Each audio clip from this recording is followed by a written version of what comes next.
Next session features with Daniela and Daniela Bell together with Dr. Olivia Bell. Daniela Bell is a 24-year-old Irish-Dutch advocate and experiential expert. She diagnosed with C, that is the preferred term for her diagnosis.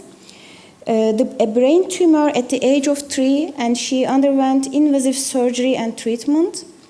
As a result, she lives with a disability that affects her reading, writing, numeracy skills, as well as mild epilepsy. Rather than allowing these challenges to define her, Daniela has turned them into strengths. Today, she is known for her determination, creativity, and refusal to accept barriers or no as an answer. Daniela is currently training with Connect Breakout as an activist and advocate for the rights and inclusion of people with disabilities. Alongside her advocacy work, she is an assistant in a kindergarten, volunteer as a camp counselor, and she has a small business as a cartoonist. So afterwards, we will continue with Dr. Sinead Foran. She is an assistant professor at the School of Nursing, Psychotherapy, and Community Health at Dublin City University, where she delivers nurse education across a range of programs, including the BSc in Nursing, especially for intellectual disabilities. Sinead has over 30 years experience working with people with intellectual disabilities as a nurse and as an educator.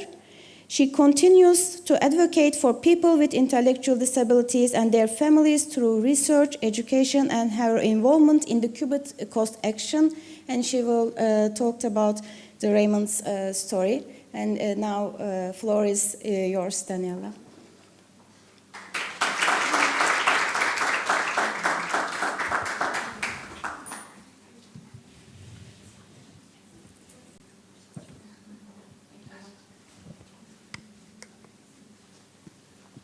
Hello everyone, I'm Olivia. I'm Daniela's older sister and happen to also be a doctor working in the emergency department in the NHS in the UK. So I will be the interviewer today to tell Daniela's story. So Daniela, tell us who you are. Hello everybody, my name is Daniela Bell. Can you tell us a little bit about yourself? Why are you here today? I'm here to tell you about how it is to live with what I've experienced. So, when you were very young, what happened? They've told you a bit about it already, but I want to hear it from you. What was your diagnosis when you were 3 years old? Well, when I was 3 years old, I was eating at the table every day with my brother and my sister. But my parents saw that there was something wrong because I looked whiter than my brother and my sister. And so, and also what happened every day was that I vomited. And then my parents were like, okay, this is not normal. She's not just sick like normal, you know? So we went to the hospital and they did some tests. The first test was that they did a reflex. On the one, it went up. On the other one, it stayed. So they were like, that's weird. We're gonna have to do some more tests. So what they did was, the second test was that they put me in a scanner. And then they were like, okay, there is something wrong. So they told my parents that I had a tumor in my head, as big as a tennis ball. And then they were like, I'm sorry, but we're gonna have to do some more tests. So, the treatment that you had chemo, you had radiotherapy, and you had an operation. Yes. Out of all of these things that you had when you were in hospital for about a year, what was the most challenging for you? What was the most difficult?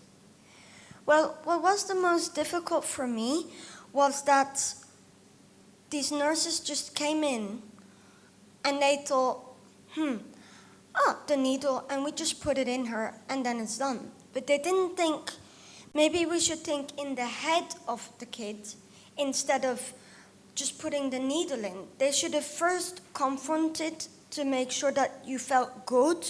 Maybe a tennis ball or a stress ball or something like that, to make sure that I felt good, that I felt, not that I saw the needle, because what they did to me all the time is, oh, here's the needle, and then I saw the needle bigger than it was, and I was always stressed. They didn't actually calm me down in a way, so I always felt in a spot that I just couldn't take it, and I felt really stressed out.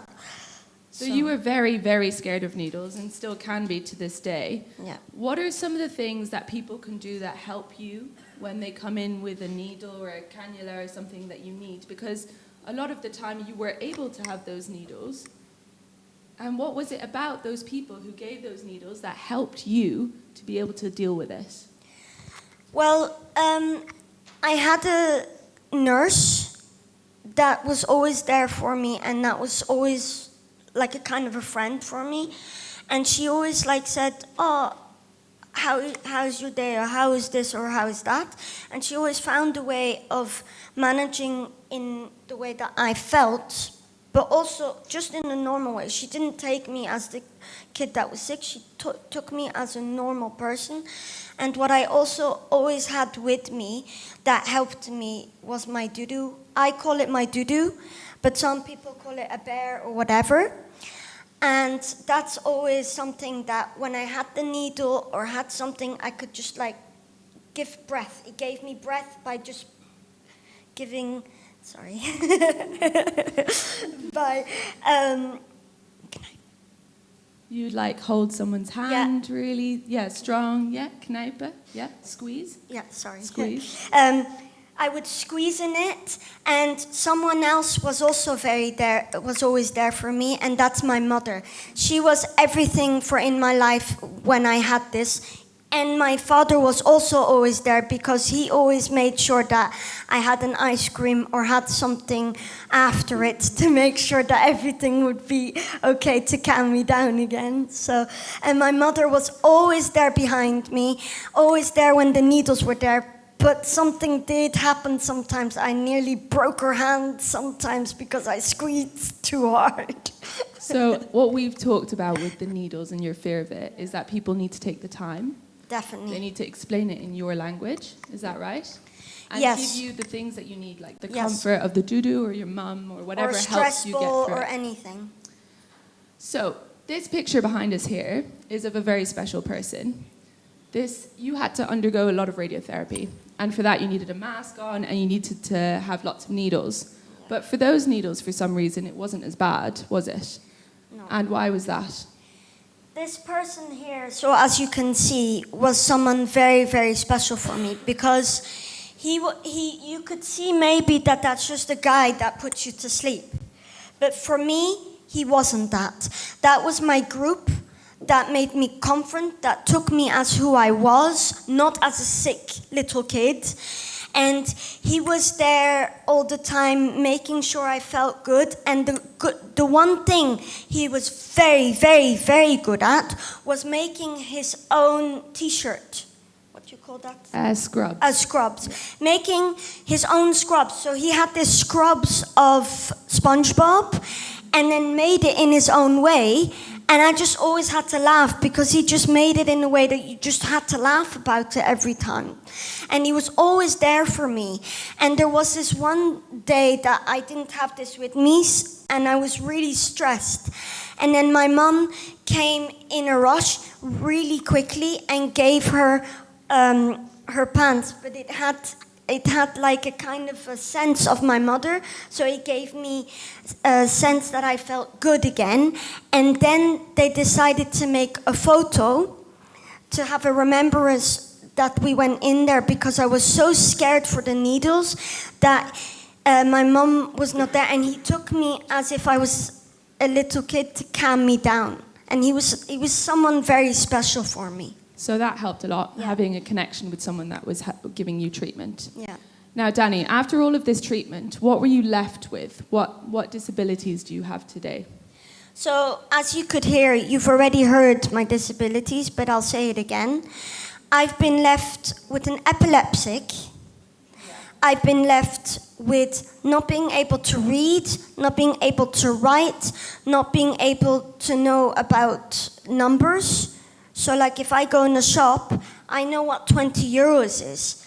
But if you say, I'm going shopping and it's around 100 euros, what is 100 euros? I don't know. I just think I'm going shopping and hey, yo. That's what I think.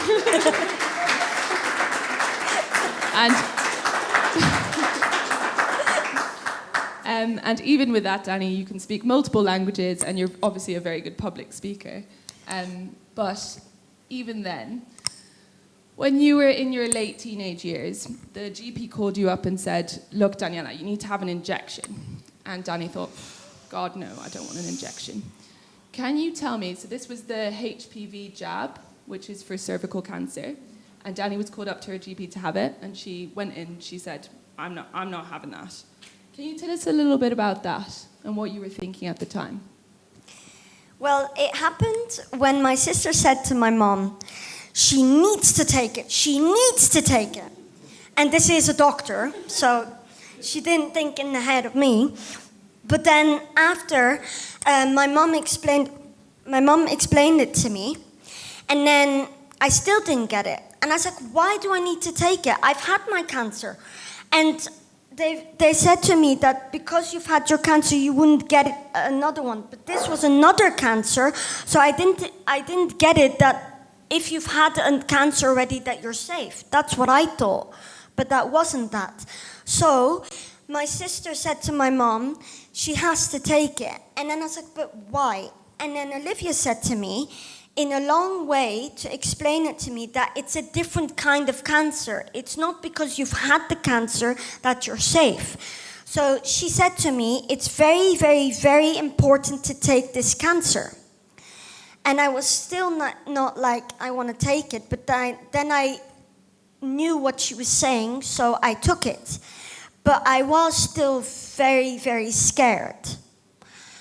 And it was about the explanation you understood, yes. that you, because you thought you'd had cancer. Why can you get a different why cancer? Should I take it? And the GP hadn't explained it to you because they didn't know that you had that fear. Because it's something that we wouldn't have even thought was a fear. Like I had, when Danny said that to me, I had absolutely no idea that that would be something that she was thinking. Yeah. So taking the time and having that discussion, even though that you're so needle phobic, meant that you understood and you were willing to have the jab. I mean, she wasn't happy with me afterwards, but I was furious. So Daniela, what advice can you give to people, especially with intellectual disabilities, to try and uptake these jabs and different prevention strategies? So, like I already said, you could have something like this to conference and to make sure that the person is feeling well. Then also the person that is giving it to you, maybe talk to the person or find a connection? No, the pictograms. You can also find a pictogram in a way, because it could be that the kid doesn't talk. And maybe that way you can also talk to the person. And maybe you can also find a way to talk to the person inside in the way before you give the needle. So you're trying to get them to communicate in the way that person themselves communicates. And another thing that you said to me is that health professionals, we need to speak to the person rather than just the mum or the carer. That really helped you being seen as someone. No. And you've got lots of friends and things around you and family around you. What would you advise them to reduce the risk of getting cancer or using these programs like the vaccine that we talked about? Is there something that you can tell them that from your experience?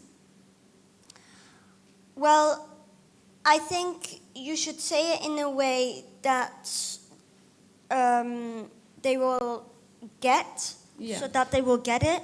So maybe find a way that's something that they like in the beginning, and then they might get onto it to take it, and then tell them very, very slowly in a way that it's very important to take it.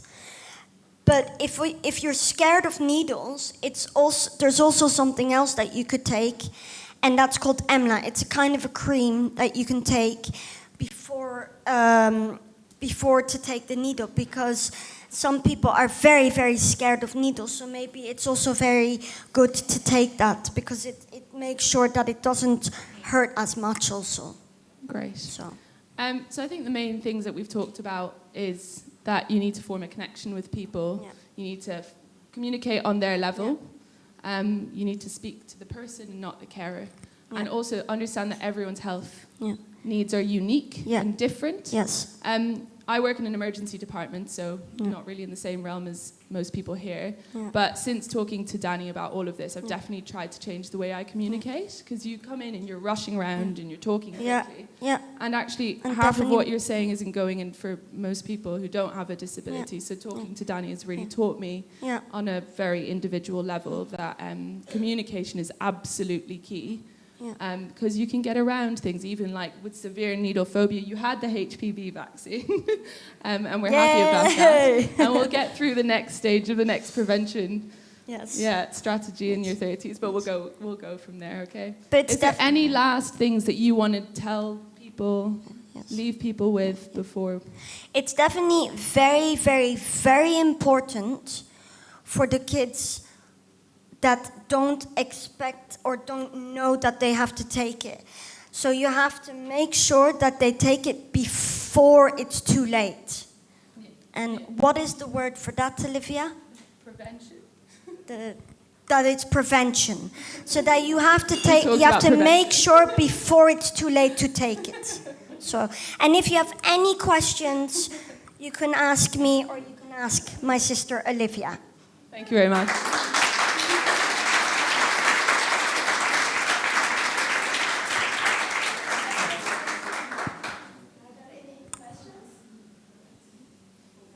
It was a great talk, and it was very nice to listen your story, and we can see how you improved yourself and then advocate for the other people. So, are there any questions? Then we can continue with Dr. Sinead, Foran, if there are no. I have one question. Very interested to hear about your illustrations and cartoons. Is that true? You like to create cartoons? Yes. I made for my dad's work. He worked in the European Commission, and I made it for his work, the planet.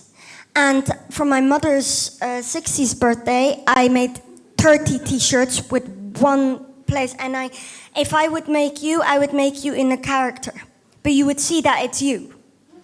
I would love to see what you think of me, as I can't see what I look like myself. And have you like it's a very strong theme you've described there about communication, and like I often think that the world we live in nowadays is so complex, and the crises are so complex that scientists are not enough. We need artists to communicate these very complicated things. Have you thought about your experience, especially around prevention and and communication? Have you thought about how that could look like in a cartoon? Not really. But really good idea, isn't it, maybe it's an idea that I could work on that actually. So, because I do it on T-shirts and I do it on all kinds of stuff. So, and I could make it on something maybe. You could help with the pictograms that you were talking about. That could be really helpful. I make my own pictograms. So, like I make pictograms so people know what it exactly is, so that they know what it's actually. I would love to see something like that. Thank you. I could show you a photo later. Thank you. Just to pick up on that, I think politicians and decision makers, they really like to receive stuff like that as well. They would get a lot of boring letters with boring signatures, but if they receive somebody's artwork, it grabs their attention and in a different way and grabs their hearts as well. So consider it as well. That's a great idea, Dan. We've got another project. It's because they get it's because they get very tired. It's like, oh, I see letters. Is this gonna stop? No. So then we're like, maybe make something that is nice, and then they will say, oh, that's actually cool. Yeah, for some people.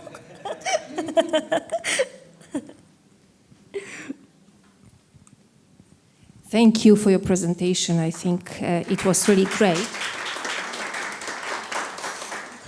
But I want to add from the carer's perspective, because you have mentioned your mother, your father, your sister, and I think this is also a very important thing, because it's very comforting for a patient, especially a kid, but a person with intellectual disability, to have people that are important and close to us in hospital in those difficult situations. And I don't know what it's like in your countries, but when my son was little, in Poland, we used to sleep as parents. If we were allowed to sleep in a hospital, we used to sleep on the floor. We also were asked to leave hospital during the night, so we could not stay for nights with our children, which was extremely challenging. And all the medical procedures were carried out. We had to leave the room when there were some medical procedures carried out. Yes, so we could not comfort our children. So it is we need all these perspectives of patients, but also carers, and carers who also need support themselves, because they are also in a difficult situation when they are experiencing a child's disease or disability. So I'm sorry, I'm just adding, but I think that you have pointed out a very important thing.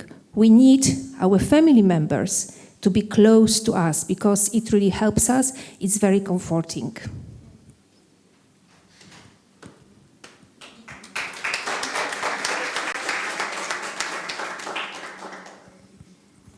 Then I think that's end. So we can continue. Thank you very much.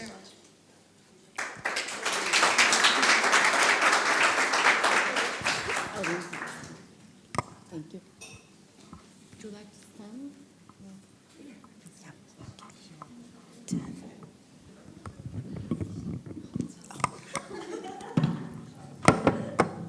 Yeah. Too much.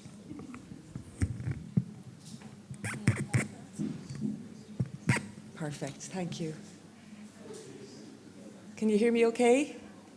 Thank you, Danny and Olivia. You're a very hard act to follow, I can tell you now.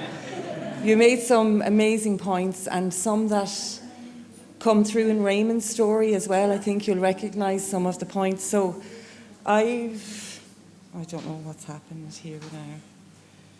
Poor Keane is having a nightmare. There it is. This is Raymond.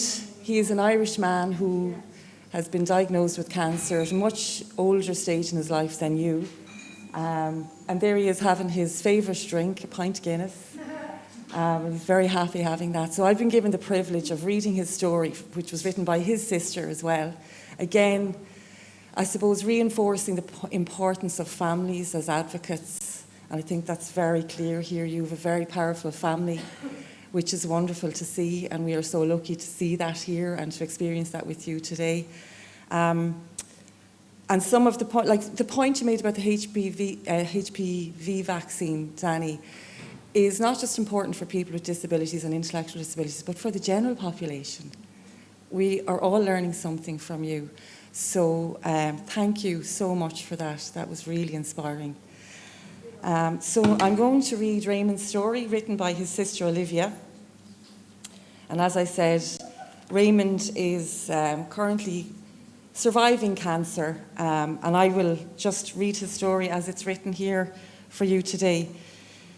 Raymond's story is truly inspiring, yet incredibly challenging. Born on August the 8th, 1984, he faced significant hurdles because of a diagnosis of arrested hydrocephalus. It's truly heartbreaking to know that his condition at this time could have been prevented with early diagnosis emphasising the crucial importance of early monitoring and detection by medical and nursing teams. The importance of cancer prevention became a priority for us as a family as we struggled to navigate the healthcare system when Raymond began to show signs and symptoms of an underlying condition, and we did not know what exactly that was for a long time. During Raymond's time in education and in his contact with healthcare services in Ireland as he aged, he and we received minimal information about screening or any measures to detect or prevent cancer. This was not unusual for people like Raymond at the time. Their health needs often seemed to be poorly understood and poorly managed. Raymond began his cancer journey in 2022.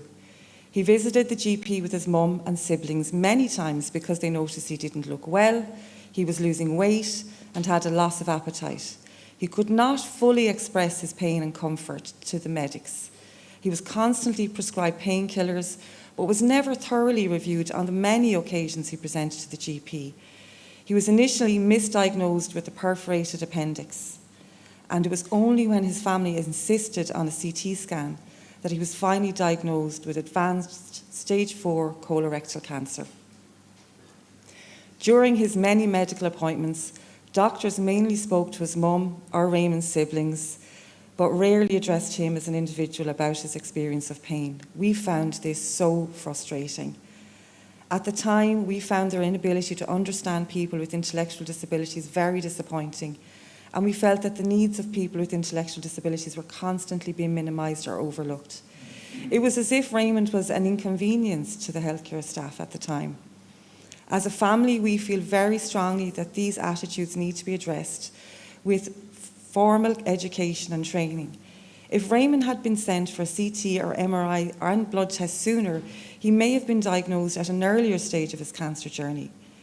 He was undiagnosed quite late with advanced stage 4 cancer and had to undergo very severe treatment for his cancer. Throughout this difficult journey, Raymond and our family and the medical professionals faced the challenge of trying to understand and support him effectively. Despite struggling to express himself verbally, his exceptional musical intelligence showcased a depth of knowledge that exceeded everyone's expectations, and in many ways was his soother on this challenging journey. Raymond's journey serves as a poignant reminder of the significance of early diagnosis and proactive healthcare measures for individuals with intellectual disabilities. His story underscores the urgent need for improved medical practices to ensure that people like Raymond receive the necessary care and attention to address health challenges and to prevent poor outcomes. Despite his intellectual disability limiting his understanding of cancer, Raymond gradually came to comprehend the complexities as he navigated his overwhelming experience. I was deeply impressed by his extraordinary resilience and ability to grasp complex concepts, despite the fact that medical nursing teams often didn't think that he could understand that complexity. It was a remarkable example of how individuals with intellectual disabilities are so often underestimated and possess a depth of understanding that is also poorly understood by the general population. So to conclude, we believe as a family that healthcare professionals and interdisciplinary teams need continual training in effectively communicating with individuals with intellectual disabilities. It is essential that they approach people with empathy and recognise their unique needs, but also their unique talents. My brother consistently exhibits unconditional empathy towards others, and throughout his battle with cancer, we learned that he could comprehend the situation despite his intellectual disability. Had he received an earlier diagnosis, his pathway may not have been so complex, and the ensuing treatments he underwent so severe. Had the staff been trained to accommodate individuals with communication impairments and an inability to articulate themselves verbally, his experience would undoubtedly have been quite different. Recently, Raymond celebrated his 40th birthday, making for a truly unforgettable occasion. He has now completed his cancer treatment and is receiving palliative care. We anticipate that his journey will serve as an inspiration for others navigating their own battles with cancer. And as Raymond's sister, I would like to extend my gratitude to you all who have taken the time to listen. Raymond's sister, Olivia.